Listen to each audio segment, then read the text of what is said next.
Good afternoon, students. Today we wanted to take a look at the textbook. As you can think about the way the program is structured for you math residents, one of the things that we feel like is super important is thinking with the end in mind. And so with EdTPA being a major component of your journey to certification, we really wanted to make this particular course, Middle School Perspectives, an opportunity for you to basically have a mock EdTPA experience. So for the majority of this semester, what we will be doing is diving deeply into the rubrics, the 15 rubrics within EdTPA, but also looking at from the perspective of a middle school classroom. Now, some of you may be placed currently in a middle school, and some of you down the road may have the opportunity to teach at the middle school level. But teaching middle school mathematics specifically invites its own set of issues and concerns and joys as a teacher. And so what I wanted to do is to take our textbook in two parts. There's a lot of material here to cover, and there's a lot of information that needs to be discussed, and you guys need to basically have an understanding of the differences between middle school and high school, for example. But I wanted to wrap that in an experience associated with EdTPA. So for these first two videos, what I'm going to do is I'm going to take our textbook, the Middle School Perspectives, and break them into two parts. And so basically this video is going to discuss the philosophy and history of middle school, highlighting some of the differences between middle school and high school specifically, and also looking at things to consider as you think through your opportunities to teach and increase learning within your students in the middle school perspective. One of the things that I wanted to bring attention to is many of you probably have seen this video here to my right, your left. But this is a picture of a middle school setting. Ron Clark Academy, just outside of Atlanta, is a cutting-edge middle school that specifically speaks to the needs of middle school learners. And so you can see by the design of the structure, by some of the things that you see written on the walls, and the opportunities to structure this building in a way that's best suited, according to research, for middle school learners. And so one of the things that I wanted you to think through as you go through this entire process is to remember that middle school is not the same as high school. There are a lot of differences developmentally for our students, cognitively for them as well. And so I wanted to take a little bit of time here so that you could go at your own pace to do this, so that once we get to class, we can really dive deeper into these concepts as we specifically look at EdTPA. If you see me looking down, these are my notes here so that I make sure that we cover all the material that we're needed. And we'll reference back to a lot of these things, not only in this video, but also in the book. One of the things that I think is super important about the Powell textbook is the understanding and grounding and foundation with respect to research. And one of the things, the amazing quotes that came from the book on page 129, if you wanted to take a look, states that teachers with a strong content knowledge, coupled with the understanding of young adolescent development, are prepared for discipline-based and connected curriculum design. One of the most important aspects of teaching in middle school is understanding who you're teaching. Who are these young faces and impressionable minds that are sitting there looking back at you in the classroom? And so one of the things that we wanted to do is to make sure that you're prepared for that opportunity when it was presented to you. As you'll remember in my introductory video, you'll know that about half of my classroom experience was in middle school. So I was a classroom teacher for about 10 years. For 5 of those years, I taught in a math department in the middle school level, and then I taught for about 5 years, 4.5 with a middle of the year change at the high school level. So I've had a lot of experience teaching in both settings, and trust me, there's a lot of difference between the two. And so as we get into our presentation today, I wanted to make sure that you had that grounding in philosophy, as well as understanding of who these students are as we go. One of the things that is pointed out early on in the textbook is, and it's not specifically stated as an Ed TPA diagram, but that's what we're talking about. So as you prepare for this class to be a mock Ed TPA experience, we always want to keep in mind planning, instruction, and assessment, and this wheel of instructional design based on research specifically geared towards middle school students. And so if you find yourself plopped down in a middle school setting, one of the things that's important is to understand that these three components, planning for your instruction, the actual instructional time and strategies that you'll use, and more importantly, the assessment for those particular strategies and planning are key processes to understand, focusing in on the science of teaching. Not necessarily only middle school and high school, but specifically for mathematics, how you plan, instruct, and assess will definitely give you the opportunity to plan well and to ensure that you maximize the opportunity for your students in the classroom.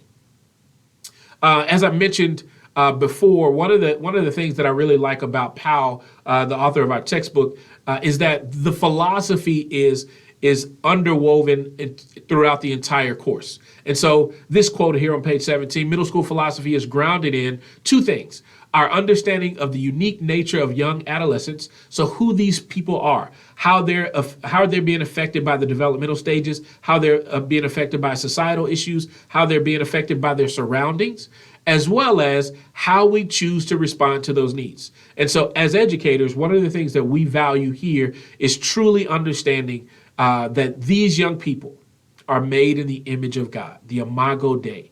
And so these aren't just individual empty clay pots that we're looking to pour information into. We understand philosophically and theologically that these are people made in the image of God who bring something to the table today. These aren't people who are developing as they get information poured into them that they need in order to make a contribution. God has equipped them uniquely today to make sure that they can contribute to his kingdom. And so as teachers, as their instructors, it's our job to understand who they are, what they're going through, and how they're experiencing the world, and respond accordingly based on biblical integration, as well as research-based understandings of who we are as instructors and who they are as students. As you'll see early on in the book, from a historical perspective, the middle school model has been around for a long time. So kindergarten or pre-kindergarten up through 12th grade education, or secondary education as is often known as, has been around for a long time. And so one of the things dating back to the early 1900s, as your book says, in 1909, we see evidences of the middle school model being evident in our society. And in the late 1960s, 1963 to be exact, you have a college professor who specifically starts to look from a research perspective at what's called the middle grades, right? So you have this elementary or primary educational stage for students from 5 years old up to about 9 or 10.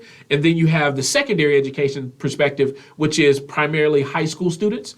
So 16, 17, 18-year-olds before they go off to college or go off into the career world. And so this middle age has always been a perplexing, different perspective for educators throughout history. And William Alexander does a great job of highlighting some of those differences in your textbook and helping us understand who these individuals are and what best strategies that we can use to help make sure that we're meeting their needs. This ties back into something that you guys will talk about in the second 8 weeks of this semester, which is Ed Psych. And so I'll just give you just a little bit of information here because it's noted in our book here. This zone of proximal development, developed by a famous psychologist by the name of Vygotsky, who you'll learn a whole lot about in another class, and so I'll leave that to them. But this understanding that, as I mentioned before, these aren't clay jars, empty clay jars that we're pouring information into. These students come to us with the ability to do a number of things. If any of you have middle school age kids, or you have nephews or nieces they're in the middle school age, they can do a lot of different things, a lot more than I should say when I was their age. They come with a unique set of skills and experiences in this world. They've been exposed to a number of different things, and all of those things can be used to further their educational experience. But basically, what Vygotsky says is we have to recognize that there are things that they know when they come to us. There are things that can be done with just a little bit of help, with a little bit of nudging, and there's things that, with a lot of support, they can reach for. And so for us as their teachers, specifically in math, because we start to shift from this concrete idea of who we are and what the world is around us to this more abstract understanding, as we start to look at difficult and more abstract mathematical contexts, we want to make sure that we walk our students through from things that they know, things that they need our support with, and things that we know are going to be new and challenging and different for them, not necessarily from an exposure perspective, but from a cognitive perspective, that we're introducing new concepts that may be foreign to them and hard for their understanding cognitively at this particular age. One of the important things that you see throughout the textbook, and we'll reference back to this on a number of occasions, is this document, This We Believe. And this is a research-based outline of what we as educators believe about our middle school students, about the structure of the buildings, about the environment that we produce, about the experiences that we want them to have, both socially and academically, to help them become the well-rounded adults that we know that they're going to be down the road. But this document is an important key document that we'll make reference to. There will be a link to this document in our Blackboard page so that you can go back to it, because we'll reference back to this document because it has had such a profound impact on middle school in terms of structure and philosophy and foundation throughout the history of our country. So just to start highlighting a couple of things that we need to know. So imagine you're plopped down in this middle school setting for the first time. Maybe you've never met a middle schooler. And so these are a few things that we want to make sure we understand before we jump into all of the things that we want to do from a content perspective, right? So pedagogy is how we teach, right? Our understanding philosophically of what we're doing, who we're doing it to, and what gives us the best output, versus the curriculum, which is what we teach. So the actual concepts that we're going to be teaching in a particular classroom, whether they're algebra or pre-algebra or calculus or differential equations, all of those things are connected together. And one of the things that we need to consider is the physical development of these 10 to 14-year-old students that are sitting in our classrooms. One of the things that you'll notice specifically, and it's highlighted in the book, that physically our students are going through puberty. So you'll see a lot of students in this picture that you see here to my right. These two girls are classmates. But as you can see, one is developmentally a lot taller. Her limbs are longer. You can see she's looking up to her, because you're going to see these differences in your students, specifically between boys and girls. A lot of times in middle school, girls develop physically a lot faster than boys. And so these changes are happening almost overnight for them. If you've ever talked to a middle schooler about having knee pains, the growth spurts that you see some of these students have over the course of a year or a semester, don't be surprised if you go home at Christmas break to a 5'3" middle schooler and they come back at 5'8". There are developmental issues that are at play that you need to consider. For example, how you set up your classrooms. A lot of times we like to have students work on the floor or work from a desk. If a kid is growing immensely, that's going to affect how they respond because they need to get more sleep. That's going to affect their eating habits, and it's going to affect the way they're able to position their body in the classroom. And these are all important things that you need to be aware of, focusing on their physical development. Intellectually, and I alluded to this earlier, but these students are moving from more concrete ways of thinking into a more adult way of thinking, which we call abstract thinking. And so a lot of times, especially as we push the zone of proximal development for these students, they go from things that they've already experienced and that they understand and they can get with a little support. But as they move into the more abstract concepts, it's harder for them to understand it. And so making reference or connections back to other things that they've experienced is going to be key, because their intellectual development is going to hinge on their ability to move from a more concrete way of thinking and understanding to a more abstract idea of ways to think. Emotional intelligence is something that as adults we've talked about and we've seen and we've experienced most of our lives. And so if you've been in any professional setting, you understand that having emotional intelligence or highly developed emotional intelligence is key to being able to work in a community or society or a business. This is the time for students to learn those skills. So don't lose sight of the fact that some of your students are going to come to your class with a more developed or more advanced idea of these particular concepts, such as motivation and empathy, and there are going to be students who don't. And if you expect it to be a linear process, get ready, because the middle school experience from an emotional development perspective can be a roller coaster. You're going to see students who have great days and bad days. You're going to see them have emotional situations that affect them on a daily basis, and then other days that they come in and they're the happiest kid in the world. And so understanding that this is going on in their bodies that they can't necessarily control, but these are skills and opportunities to learn more about themselves and how they interact with others at this time and place. And so, yes, we go back to pedagogy versus curriculum.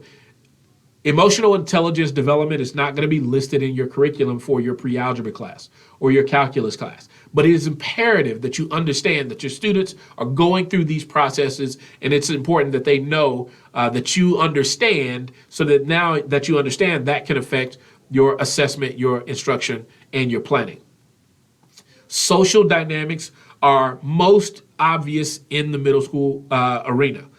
Students are more aware of their differences at this point in their life than they ever will be throughout the rest of their life. And so having a peer group that's with them, that can validate them, that can help them become the people that they are is super important. And so a lot of times in classrooms, we wonder why students are followers, right? We wonder why students won't make wise choices on their own. It's because developmentally in their brains, it's important to them to have affirming social groups. And so these social dynamics, many times we can't control.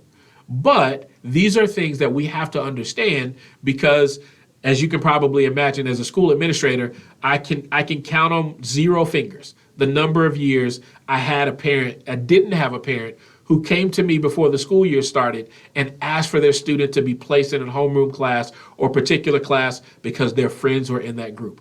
This is so important to a lot of kids. And yes, as adults, we understand that we have to move past that. But as adolescents, as students in this particular middle school age group, it's super important. And so understanding that as a middle school teacher is super important, not only in terms of how you structure your classroom, but how you maybe design some of your activities. This is why pair grouping and small groups are so effective at the middle school level, because these students, more so than anything, are social beings, and they want that security provided by the social group. The idea of fairness comes into play very keenly here with middle school students.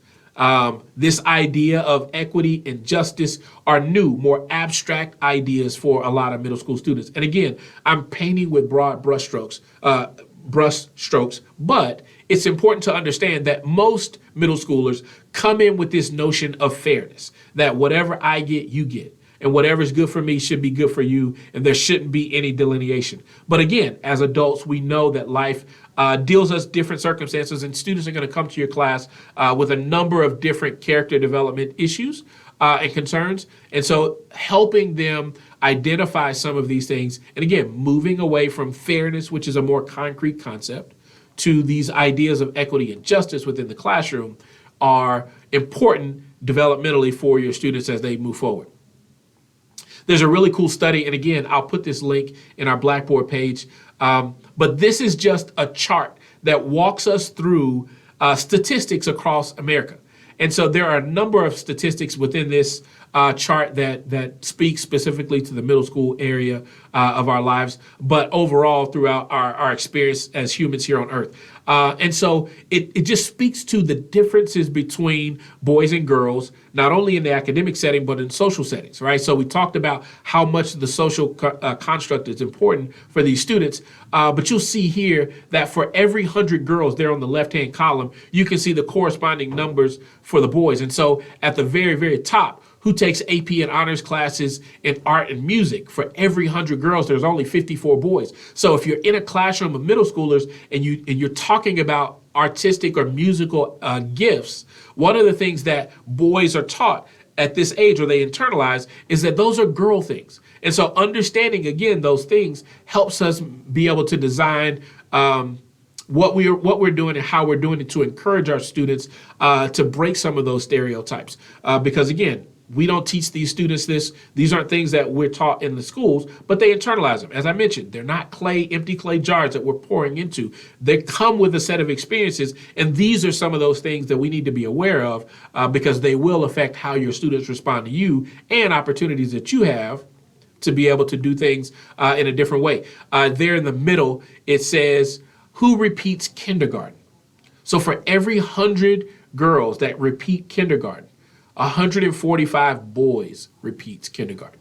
And I don't know if you've seen much research about repeating grades and what that does to students long term. But if a student repeats a grade before they get to middle school, their chances of not finishing, their chances of not graduating high school increase significantly. And so looking at ways that we use discipline within our class in terms of classroom structure and expectations and rules is an important aspect of what we're doing and how we're doing it. Again, going from repeating classes or grades to expelled. For every 100 girls expelled in school, 291 boys are expelled from school. And so again, these are just data points that we need to be aware of as we are constructing who we are and what we are. One of the things that may be least obvious in our classrooms is the socioeconomic diversity within our students. This is a book that I recently read called The Privileged Poor. And so a lot of times what we see is well-meaning folks, especially teachers, who see students who don't come from high socioeconomic backgrounds and want to be able to support them and put them in situations that they can thrive based on their abilities, which is an amazing attribute of teachers. That's one of our few superpowers that we get to display on a daily basis. But one of the things that the author of this book does is highlights how that puts sometimes students at a difficult situation. If you take, for example, the idea that, especially in high school or upper level classes, boys are more prominent in science and math classes at the higher level, if you're talking about honors and different things like that. If you put a girl in that class and the majority of the students are boys, how does that affect them socially? How does that affect them cognitively? How does that affect them socioeconomically? Because those are going to be areas of their life that are going to be affected by some of the well-meaning activities and experiences that we provide in our classrooms. And so understanding the socioeconomic diversity and using that as a way to help all of your students understand, again, going back to this idea of fairness, equity, and justice, or the societal connections that they all share, is a way to make sure that you create a safe environment for your students, especially at this level, to be able to thrive in your class. The dynamics within the family are most prominently influenced at the middle school level. What happens at home, which as teachers, we don't have any control over. But what happens at home is a huge determining factor into how your students are going to respond to you and how they're going to respond to your curriculum. And so this was a study that was done several years ago that basically asked families from around the world to bring into a room what they would eat in a typical setting. So whether that's in a day or a week or a month, these families are asked to bring their food and their family members into this setting in pictures. And so what you see here to my right is a picture of 4 different students or 4 groups of students who might be in your classroom, but their family dynamics. You can see some families with grandparents. You can see some families with siblings. You see 2-parent households and 1-parent household. You see families who eat a lot of processed food. You see a lot of folks who eat greens or beans or things like that. And so, again, these dynamics, specifically around food or around family makeup in terms of who's in the home, are important to students. And so understanding that dynamic and expecting that to have an impact on who is coming to your classroom on a day-to-day basis is very important. We all know that academic diversity is evident and apparent within the classroom. And so differentiation is something that you're going to hear a lot. You're also going to hear a lot about universal design for learning, because we want to make sure that we position each of our students wherever they are on that zone of proximal development to be able to develop and to progress at as high a rate as we possibly can. And so understanding who your students are academically, what their experiences have been, what things have they been good at, what things do they feel that they're going to struggle with, what past teacher experiences have they had. All of those things are important to consider as you're looking to plan, instruct, and assess within your classroom. One of the things that I thought was really neat about the textbook was these societal contexts, right? Whether your students come from rural areas or they come from suburban areas or whether they come from the inner city, we can't control the winds, but we can adjust our sails to help navigate this idea or this societal context that we live in. And again, these contexts are important because what setting you're in probably speaks to the values that students brings to your community. So if you're in a rural area and an agrarian area, there might be situations where students value farming and industry and things like that over maybe going to college or some of those other things. And again, there's no right or wrong answer to those things, but it's important to you, especially for middle schoolers who are changing on a daily basis and are impressionable by a number of different groups, to understand what society is telling them, whether that's their family, whether that's their friend group, whether that's social media, and more importantly, you as their teacher. And one of the things that probably has been one of the most controversial aspects of middle school is this notion of tracking. And so, as you'll see in the textbook, on its best side, tracking takes those students and gives them exactly what they need, right? So you take groups of students who may struggle, particularly in math, and put them together so that you can provide the most structure and support for their particular needs as possible. Likewise, you take those students who are higher achieving and challenge them in different ways to help them grow as well. And so, again, the idea of tracking centers around student-centered classrooms, using your instruction and using your curriculum to make sure that each student's needs are met. The flip side of that is we don't live in a vacuum. And specifically within a middle school context, all of the other factors that we've talked about today, the family situation, the location of the school, the peer situation, their physical development, what happened in their previous academic experiences, all of those factors factor in to how students feel about tracking. On the worst side, it can be a way to push kids away from their best opportunities, and it can minimize or demean them in a time where validation from their peers and their teachers is most important. And so if a student is tracked in a lower section and internalizes that as that they're not as intelligent as other students, then that can have a negative effect on their understanding of efficacy and what they do in your particular classroom. So tracking is a huge point of contention in the education community, and we'll talk about that a little bit, especially when we start to talk about what your school is doing from a tracking perspective and how you can allow that to affect your individual classroom as you start to plan and instruct based on the ability levels of the students in your class. The curriculum of a middle school is very important. As I mentioned, the thing about the middle school, right? So historically, we've gone from primary school to junior high school, and then there's a number of different iterations of middle school, but primarily today, middle school, we're talking about grades 6 through 8. And then on the high school, there are a lot of factors that go into what makes a successful middle school experience. And the curriculum is one of those things. What you'll see here and is kind of visualized to the right here is the house system, right? So create these mini teams that have competitions, both socially and academically, to help encourage students to grow and develop in a number of different ways, but also to be a part of a group or a team, because we know that that's super important for middle school students as they develop from 6th through 8th grade and on to high school. And so what we've done in this amount of time that we have together is we've looked at some of the philosophical and historical issues or ideas that surround the middle school experience. Again, I just wanted to go back and reiterate this idea that middle school has been around as a concept for a long time. And there are a number of different ways to support students in this particular age group. But the most important thing to understand is that these students are made in the image of God.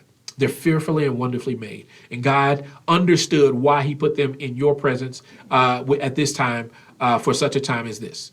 And also, and more important, as important, is that now that you know all of the different areas and constructs that are affecting their lives in this particular time, now we can allow that information to affect how we plan for, instruct, and assess our students as we prepare to help them grow as individuals and as a collective. I look forward to our discussion in class, and I hope this was helpful as we move forward towards our mock Ed TBA experience as you continue to grow in your journey to educate the next generation.